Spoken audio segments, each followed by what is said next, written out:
Welcome back to Energetically You. I am chatting with Blaine today.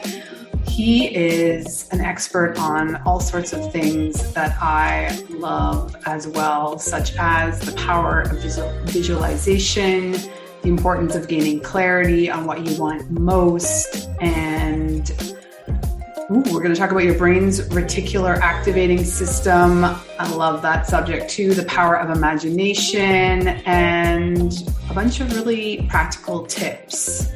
So, to give you an idea of Blaine, he is a leading authority in personal implementation and consistency. He is America's only Chief Results Officer. We're going to dive into that story. I'm sure it's a good one. He's a habit master with documented streaks of 1,460 days in a row and counting. As a top LinkedIn connector, he has over 25,000 first-level connections. I believe that's getting close to the maximum. I think it might be as high as 35,000 or 40. Well, ask him. I'm sure he knows. And 1.7 million second level and, oh my goodness, 786 million thousand, that must be. Well, we're going to ask. He has a lot of LinkedIn connections, is the point. He's a LinkedIn genius. Blaine graduated from Purdue University and Stanford University's social entrepreneurship program. He's excited to share with us ways we can take control of our life by taking control of ourselves. So let's dive in.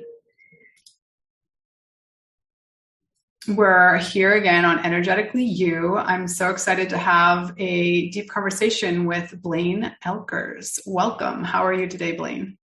Megan, thank you for having me on. Honored to be here. And just want to say thank you for putting this podcast together. It's a lot of work to put these things together. And I just want to appreciate you for putting it together. And I hope we can add some value to the listeners' lives today. And I'm excited to be here. Yeah, well, you have so many interesting zones of genius. So let's start off with Chief Results Officer. What is the story that you are the one and only? How did you coin the term? And tell us the journey. So I had a few moments of dawning comprehension, as I like to call them, kind of pivotal moments that kind of change your life. And so I was really lucky in college. I went to Purdue University in Indiana, and I've always been a little bit, and maybe some of the listeners are too, a seeker of knowledge. How can I get better? What could I do? And I sent away for this audio cassette, kind of dating myself. This was back in the 80s, but I sent away for this audio cassette tape with the abridged version of this book called Think and Grow Rich. It was actually read by Earl Nightingale, who turned out to be kind of a mentor for me later, along with Jim Rohn. But in any case, so I got this and I really liked it. And then I bought the book. And so in college, I read this book, Think and Grow Rich. Now, riches, it could be like financial, but it was also riches of any kind, harmonious relationships, good health, like whatever you really desired. And it was a little bit of a formula to take your thoughts and turn them into reality. So realizing that, later I called it something else. I called it Waiteba. What you think about, you bring about. And so that really helped me to gain some success. It's kind of like the law of attraction with action, sort of like what you think about, you bring about. Like you gotta kind of do something to help the universe along, I think. But anyway, I had some good success with that. And actually, I met my wife at college. We've been married 30 years now, so that's been successful. Wow, congratulations. Thank you. But this other moment, which led me to kind of becoming the Chief Results Officer, this other moment of dawning comprehension was my son was 1 year old, and I was working a tech job. I was my degree's in computer science, and so I was working for this company. I had been away for 4 or 5 days, and I got back, and my son Bo was kind of giving me the cold shoulder. I'm like, "What is this?" And I said, "Beth, what's going on? Why is he giving me the cold shoulder?" And she said, "Well, you were gone so long, he kind of forgot who you were." And I was just like, what? I mean, that hit me like in the heart pretty bad that night. And as I went to bed, I realized both my parents worked. So I came home to an empty house many times. and was kind of scared. And anyway, I had all these thoughts, and I made what I call a clarifying decision that night that I was going to work from home, like no matter what. So I had to get out of my own job. I had to find some way to work from home. So I ended up starting 2 businesses, and it took a year, but a year later, I broke free from the job, and then I never had to go back again. So that was like 28 years ago. So for me, what happened was then I could kind of pursue what I really wanted in life. And I started a company called Selffluence, which is the art and science of influencing yourself. So I'm part of my genius zone is personal implementation, how to help people kind of get themselves to do the right things that bring high value. And so I started doing that for a bunch of people and for mastermind groups, specifically mastermind groups of business owners, mostly. And they started calling me Chief Results Officer. I go, oh, that's a cool title. And I feel like, hey, that's what God wants me to do, is to help people kind of take control of their lives by taking control of themselves and getting results. And so then I realized no one else had that. So I went to the U.S. Patent Office, and you can get a trademark, a register, the R with the circle, which that means you mean business. It took like 8 months, but I got that. So nobody else in America can use that term without kind of licensing it through me. So anyway, that's how I became America's only Chief Results Officer. But my real thing is, how can I help people kind of take control of their lives by taking control of themselves? That's really what I like to help people with. Yeah, I love that story. Well, we definitely have a lot in common. So let's talk specifically about the power of visualization and how you help people really. I'm sure there's like the visualization, but to your point, it comes with action as well, not just thinking and imagining. Yeah. I think it starts with some type of clarity, right? And so how do people kind of get clarity for what they want, or how can they get clarity of maybe why they're here? And I find that when people kind of align with like a really deep, authentic clarity, that they feel really good about what they're doing. Right. And so, and they would keep, they really get excited. There's not a lack of energy or excitement or enthusiasm for what they want to do. But how do you discover that stuff? It's not easy, but a lot of people who do things really well in life, that's what happened to them, is they discovered, sometimes at a very early age, but they discovered, what that thing was for them, like why they're here. And so there's a few exercises we like to walk people through to try to figure some of that out. One I like is your 120th birthday party, right? So you imagine that you're attending your own. I used to be 100, but now with advances in science and all that stuff, we're going to 120. So you're at your 120th birthday party. You got the lean muscle mass, you got full mental capacity, you're doing great.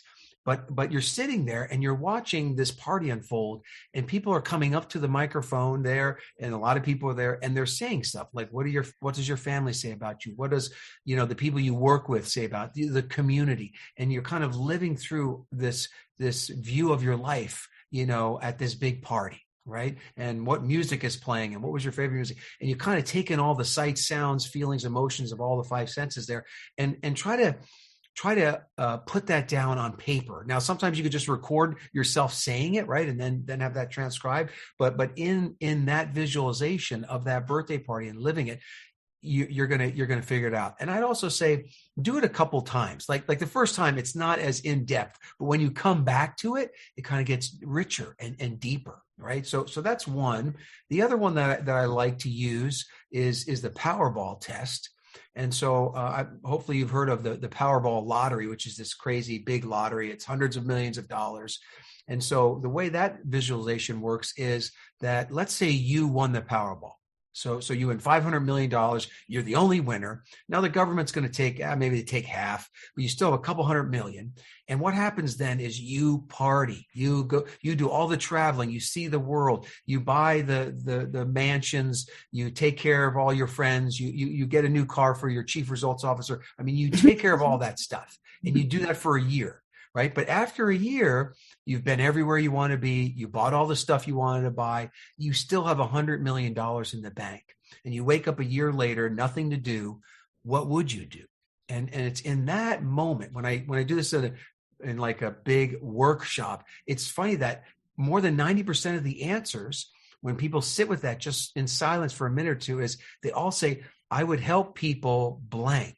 Now the blank is different for everybody, but it comes back to when you have unlimited resources, there is like this deep, seated thing inside of us to serve other people based on our own experiences. And that's typically where people will end up. It's in the service of other people. And so that's another great exercise, because then that starts to unlock for you what it is you want to do. Now, maybe you're in a position you can't do that full time, but you can start to add that into your life, and you're going to feel really good when you do that. And my wife and I will often say, does it pass the Powerball test? Like, if I did win the Powerball last weekend, I would still be here with Megan doing this podcast, because I feel like this is what I'm supposed to be doing. Right. And so that Powerball test is a big one.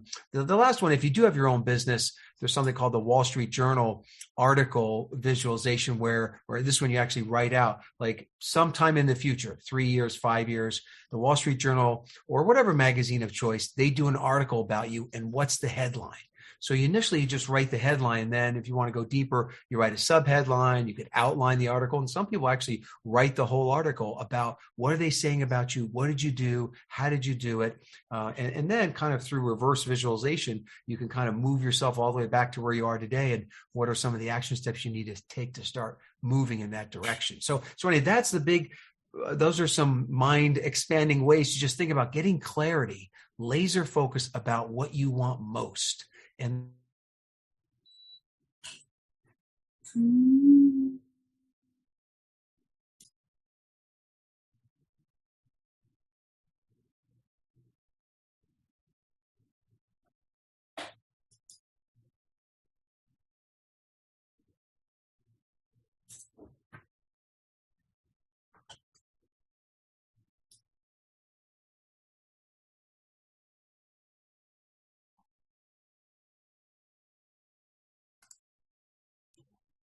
So sorry.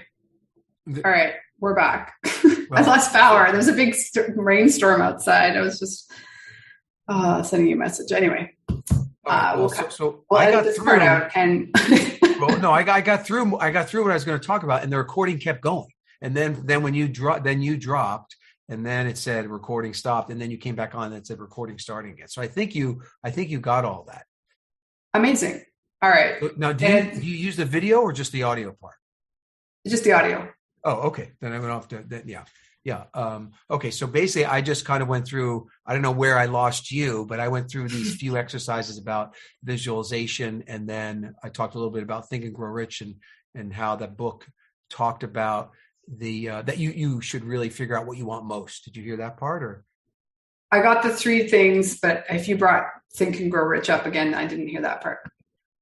Okay. So I just talked about, after I had some success, I bought one of the original 5,000 copies.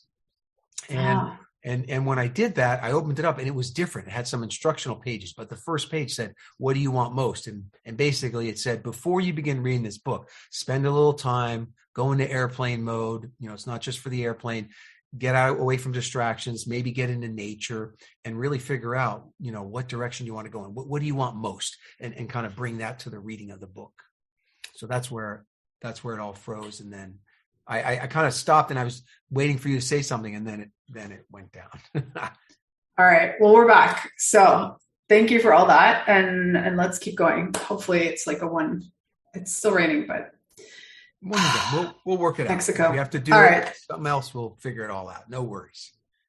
Okay. So I really want, if you don't mind for a moment, to go back. And can you walk us through the process? Like, first of all, I absolutely love that you've been working from home for so long, like long before all of these trends to make it a lifestyle choice, right? But walk us through the process of you at that moment going from tech. I mean, did you initially just do your tech, find a way to do your existing job from home, or did you pivot immediately at that point to do something else from home? Yeah, so a good question. So what I did is I did both at the same time. Now that almost cost me my marriage, but we made it through. But it was a very crazy time because the job was like 50 hours a week, and I was into kind of technical sales for a computer company.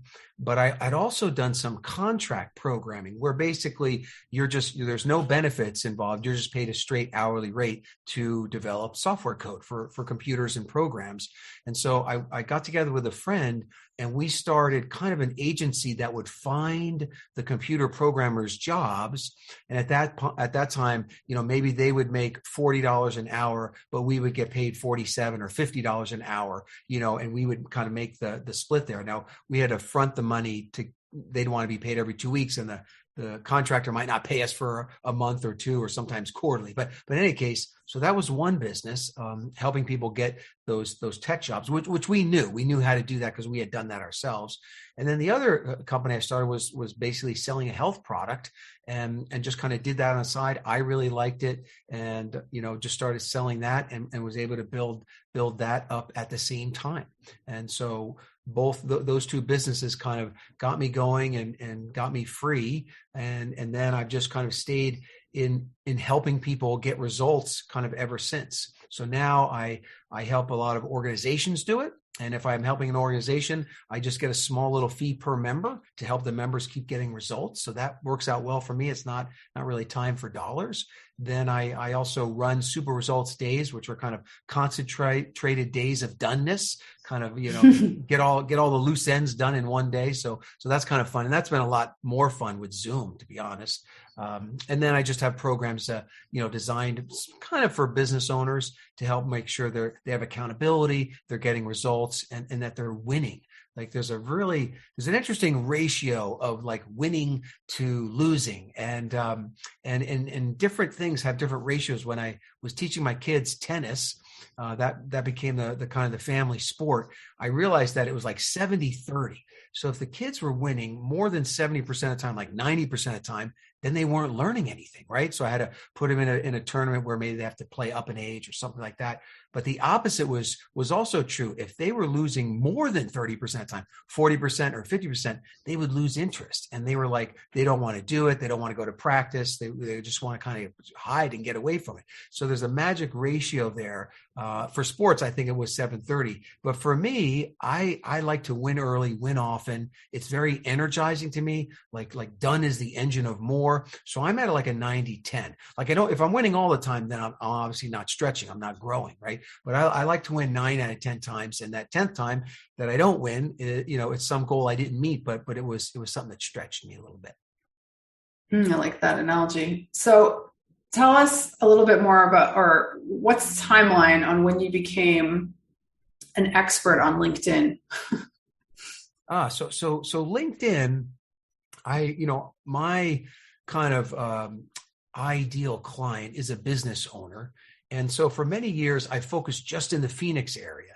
And so I figured out some techniques to grow my connections very quickly in LinkedIn. And so, I started like everybody else with no connections. And first thing you want to do is you want to get to 500. So then it says like 500 plus, like then people kind of don't know, how, if you have under 500, it's very, you can see it very easily. So you want to get to 500, but then I wanted to get to 1,000, then 5,000, then 10,000, then 20,000, then 25,000, and basically found a way to connect with the right kind of people. And that's been really helpful for me. And whenever I need anything now, I can kind of go to my LinkedIn network and find somebody that does it, like even like a local photographer or a financial planner or whatever within my network, typically locally, I have somebody. And the rapid connect method that I used was to do searches, but only in my own city and only who's on my second level. So it's someone that there's only one person between me and them.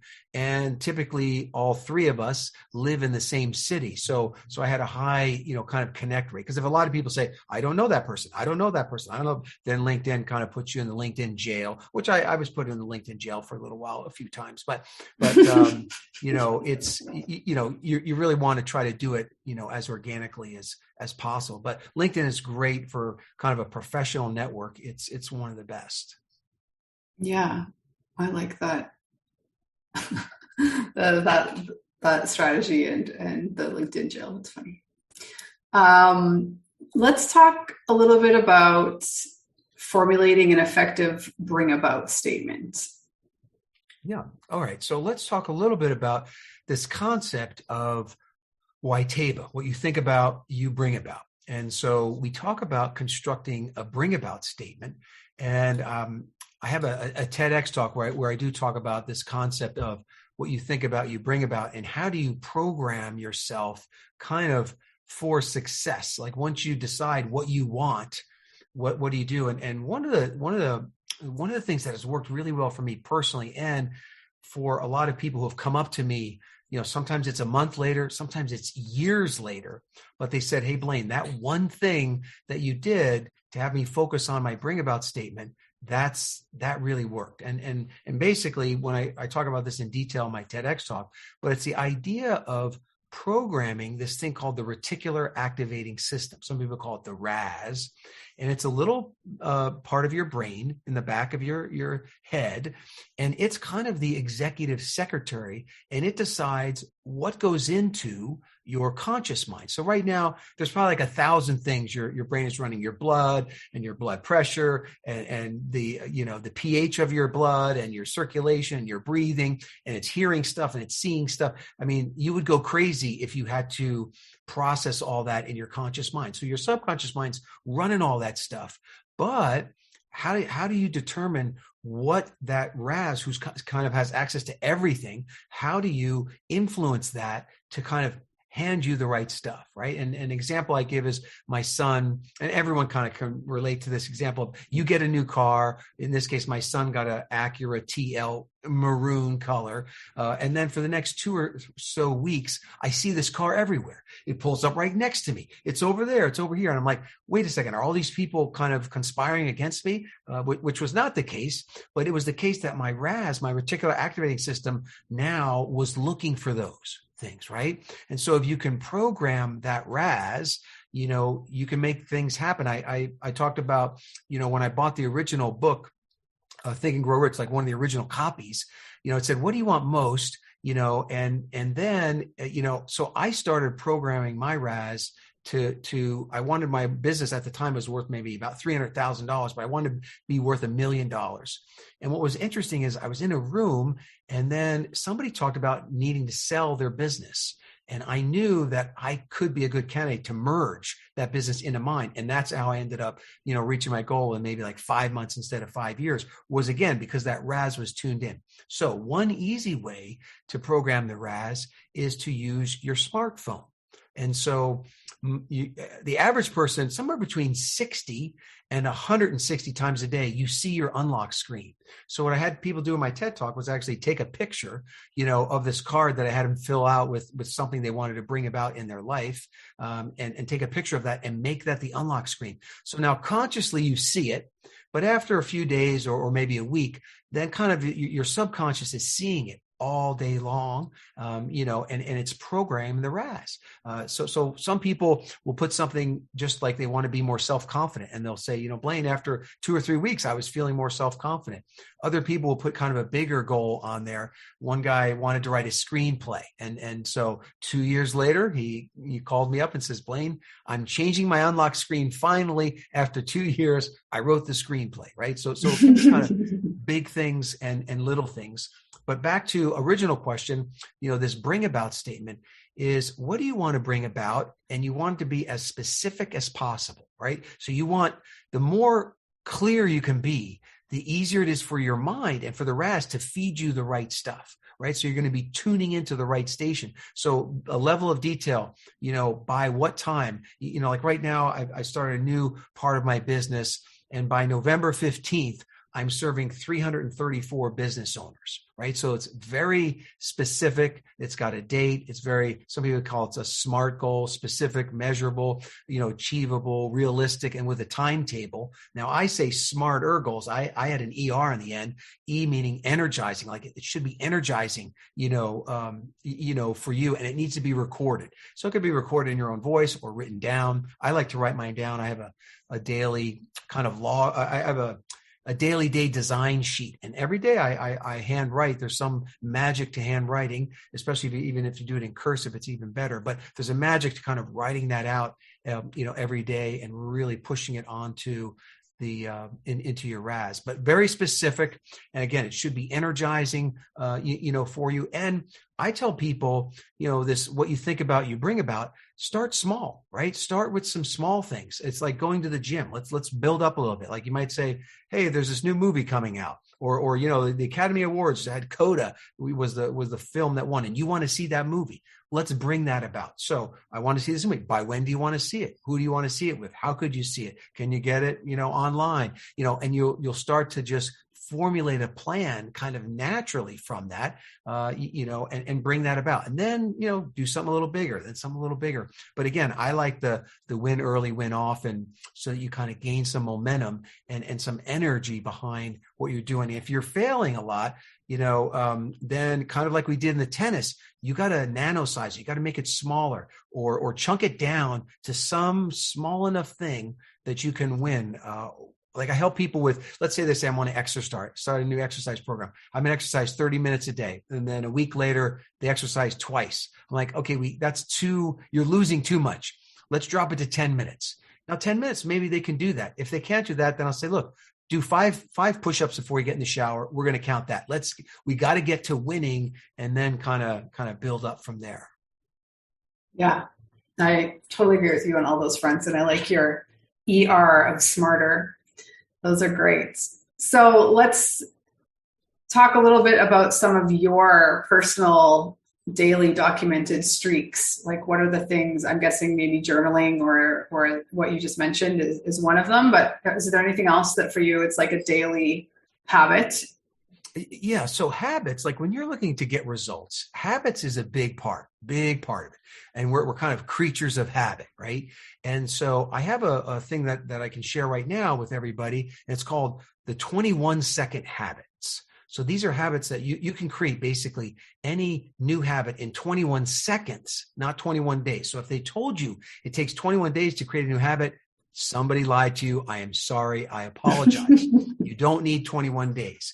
And the thing, like this company that I'm powered by, say I'm powered by Selfluence, all the stuff, you don't need anything else. Like everything's within reach. You already know how to do it. You're already a master at it. So let's say you wanted to create a new habit. Let me tell you, I'll tell you two different stories here. One is my wife, Beth, she used to have, I'm glad this is past tense, have almost daily migraines. And so when she went to the doctor for these migraine headaches, stuff wasn't working. And they said, okay, you have to keep this headache log. And the headache log was like pretty detailed. Like, what did you eat? What was the weather? What do you think the triggers were? And all this stuff. And she could do it for a day or two. Then she'd lose the log. She'd forget to do it. Then she'd have a migraine. I'd ask her where the log was. Bad move on my part. I learned quickly not to do that. But in the end, what we did is we realized something. I realized that something that my wife does that she's a habit master at, was brushing her teeth twice a day. She never missed that, ever. So we took the headache log and we put the toothbrush and the toothpaste on top of the headache log with a pen. And so every morning and every night, she does the dentist recommended 2 minutes of brushing, and she would fill out the log. And here's the first key to the 21-second habits, she linked it to a habit that she was already a master at. Right. So she was a master. There's no willpower required for her to brush her teeth. And so she did it for like 90 days in a row, went back to the doctors, and things improved dramatically. Now she might have a migraine once every couple months. It's very, very rare now. So cool. So that's part one, is linking to something you're already a habit master at. So I had my longest documented streak is over 4 years. It's like 1,488 days, I think maybe today was. And there were two things I wanted to do every day, every morning, actually. One is I had a Bible app. I wanted to jump in that. And the other thing was I realized I wanted to take a mind shower every day. Now, people take a physical shower, but I wanted to wash my mind and kind of take out the head trash every day. And I use an app called Headspace. There's Calm, Headspace, Insight Timer. There's a lot of great apps for this. But I wanted to do that every single day. And I thought to myself, okay, what do I do every single day? Well, every single morning, what I do is I pick up my smartphone right after I wake up. Sometimes the alarm is going off on the smartphone. So there's no willpower required for me to pick up my smartphone. So what I did is I moved all the apps off the first page, and I just put those 2 apps in there. And I said, look, when I open my phone up, I can turn the alarm off, but then I'm not allowed to touch anything else in my phone until I do those 2 things. Now, this is the second key to the 21-second habit. 1 is you link it to something you're already habit master at, but 2 is you surf the urge to want to do something. Like when I wake up and I look at my phone, like I want to check my email, text messages from the kids. Maybe I want to check, stocks, what's going on in the world. Did any orders come in? Like I'm so excited. I have this really want to check what's going on. Right. And so I surf that urge and I make sure that I do those 2 new habits first. And so that's the thing that those apps kind of log your streaks. And so now they're kind of fully documented. But those 2 things, link it to something you're already doing, and then surf some type of urge. I was just working with an attorney and she wanted to do, I love next day planning. Like I never let a day end without planning the next one, but she was like not making a plan for the day. And it was kind of chaotic. And I said, look, you at least have to make a little plan. I said, what's the first thing you do every morning? And you don't even have to think about it. It happens. She says, well, I have a cup of coffee. I said, do you ever go morning without a coffee? She says, no, like I'm a bad person without my coffee. And so I said, good.